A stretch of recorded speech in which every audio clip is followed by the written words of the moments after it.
Das Wichtige am Hotend ist ganz klar die Kühlung.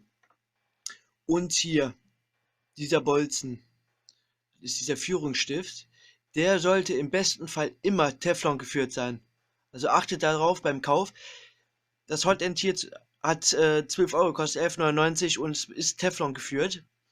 Das Ganze habe ich jetzt den letzten Schliff gegeben, damit das noch besser ist. Und das habe ich folgendermaßen gemacht. Das ist der originale Kopf. Kleines Loch, ziemlich lang. Das ist das neue, etwas größeres Loch, ist leichter zum Einfädeln. Der obere Rand, der wird leicht entgratet mit einer Mini-Feile. Und 3 Lamellen werden weggeschnitten. Das heißt, es wird komplett in der Länge gekürzt. Das hat dann zur Folge, dass ihr weniger Kühlung benötigt. Dass die Hitze gar nicht mehr bis nach ganz oben hingeht. Und beim Zusammenbau bitte achten darauf, dass hier diese versenkte Führung, dass die immer nach oben geht. Ist leichter zum Einfädeln. Ne? Solltet ihr hier mal diesen Stift hier nicht rausbekommen, den Bolzen, das Gewinde, ist auch ganz einfach, nicht mit der Zange dran gehen. Das macht das ganze Hotend sofort kaputt, sondern nehmt euch 2 passende Muttern, hier, dreht die drauf und zieht die gegeneinander feste, so dass die richtig stramm sitzen. Nicht zu stramm, sonst macht ihr das Gewinde kaputt. Also ungefähr so.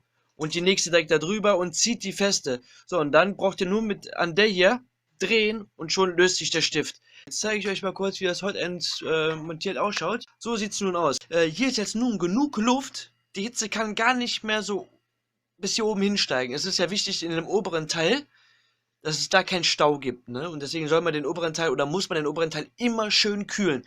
Und das Hotend hier zum Beispiel ist das gleiche und der Abstand ist schon ziemlich genau. Also das ist schon sehr, sehr geil. Er wird nicht mehr so warm. Das Hotend hat gerade 230 Grad und ich kann mit dem Finger anfassen, weil die Kühlung aktiv ist. Ohne die Kühlung würde das Ding sofort wegschmelzen, ne? Bei 230 Grad. Und ja, bei dem Hotend ist das noch unglaublich viel einfacher, das zu kühlen, weil die Hitze gar nicht mehr so gut bis hier oben hinkommt. Es ist stabil, robust, hat nichts an Stabilität verloren. Und ja, wer das gerne nachbauen möchte, baut es nach 11,99 € auf Amazon und achtet darauf, dass der Versender auch Amazon ist. Die haben einen großen Restbestand dieser Hotends aufgekauft. So, das neue Hotend, sprich der obere Aufbau, den ich bearbeitet habe, der kommt nun das erste Mal im Einsatz und den durchziehe ich jetzt mal einen Langzeittest. Der alte Bau ist das hier. Das ist der alte, der oben drauf war.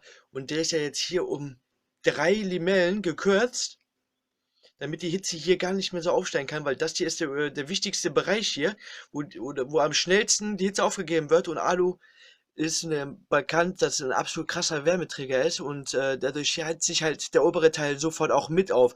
Sobald es hier warm ist, wird es auch sofort hier oben warm und der untere Teil ist jetzt dadurch weg. Und das Ganze teste ich jetzt mal auf Herz und Nieren.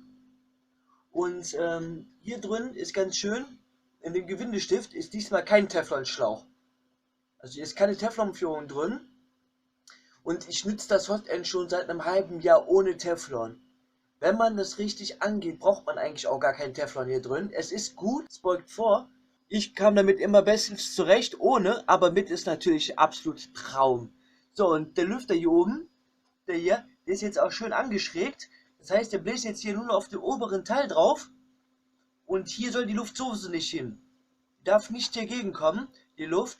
Dadurch muss die Software und das Arduino Mega so viel dagegen drücken. Und wenn es dagegen drücken muss, von der Stromkapazität, gibt es ungenaue Werte. Ne? Also guckt, dass ihr da wirklich die Kühlung nur auf den oberen Teil habt.